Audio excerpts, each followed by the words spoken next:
ইয়াউমা, ইয়া ওয়াও জবর ইয়াউ, ওয়াও এর উপরে জজম হয়েছে, জজম হলে তার ডান দিকের হরকতের সাথে একবার মিলিয়ে পড়তে হয়।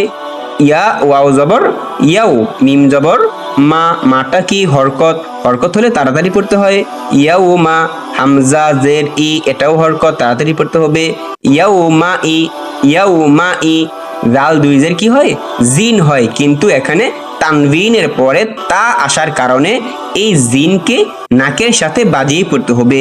ইয়াউমা ইদিন, তাপিস্তু, হা দাল জবর হাদ, দাল জের দি, হাদ্দি, দালের উপরে তাসদিদ হয়েছে। তাসদিদ পড়ার নিয়ম হলো তার ডান দিকে যে হরকত রয়েছে এই হরকতের সাথে প্রথমবার, দ্বিতীয়বার তার নিজের সাথে মিলিয়ে পড়তে হবে। হা দাল জবর হাদ, দাল জের দি, হাদ্দি, তু হাদ্দি, তাপিসু, এটা হরকত, তু হাদ্দিসু।